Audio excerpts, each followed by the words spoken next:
രാവും പകലുമില്ലാതെ ഓടേണ്ട സമയമാണെങ്കിലും കത്തുന്ന ചൂടിൽ വാടിപ്പോകാതിരിക്കാൻ നട്ടുച്ചയ്ക്ക് വിശ്രമം ഉറപ്പുവരുത്തുന്നുണ്ട് സ്ഥാനാർത്ഥികൾ. വോട്ടർമാർക്കിടയിലുള്ള സമയങ്ങളിൽ ഇ.ടി. കുപ്പിവെള്ളത്തിന്റെ പുറത്തും അൻവർ വത്തക്ക വെള്ളത്തിന്റെ പുറത്തുമാണ് പിടിച്ചു നിൽക്കുന്നത്. വോട്ടെടുപ്പ് ദിവസം അടുക്കുംതോറും ഉച്ചവിശ്രമത്തിന്റെ സമയം കുറച്ചുകൊണ്ടുവരുന്നുണ്ട് സ്ഥാനാർത്ഥികൾ. 8 മണിക്ക് തുടങ്ങുന്ന പര്യടനം 11 മണിക്ക് അവസാനിപ്പിച്ച് 3 മണിക്ക് വീണ്ടും തുടങ്ങാമെന്നതായിരുന്നു PV അൻവറിന്റെ ഇന്നത്തെ പ്ലാൻ. ഉദ്ദേശിച്ച സമയത്ത് തന്നെ തുടങ്ങിയെങ്കിലും 11 മണിക്ക് അവസാനിപ്പിക്കേണ്ട പര്യടനം 12:30 തീർന്നപ്പോൾ വെയിൽ കൊണ്ട് തളർന്നു വന്ന അൻവറിന് മനസ്സും ശരീരവും തണുപ്പിക്കാൻ വത്തക്ക നൽകി പാർട്ടി പ്രവർത്തകർ.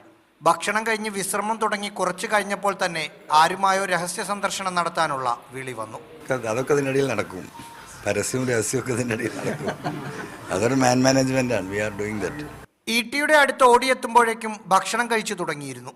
പാർട്ടി നേതാക്കളും പ്രവർത്തകരും മേശയ്ക്ക് ചുറ്റും വട്ടം കറങ്ങി നിൽപ്പുണ്ട്. ഭക്ഷണത്തിനിടയ്ക്കും ഫോണിന് വിശ്രമമില്ല. ഇത് കഴിഞ്ഞാൽ പ്രാർത്ഥനയ്ക്കും വിശ്രമത്തിനുമുള്ള സമയമാണ്. ഫിഷ് കറിയും ചോറും മറ്റൊന്നും എനിക്കിഷ്ടമല്ല പൊതുവെ.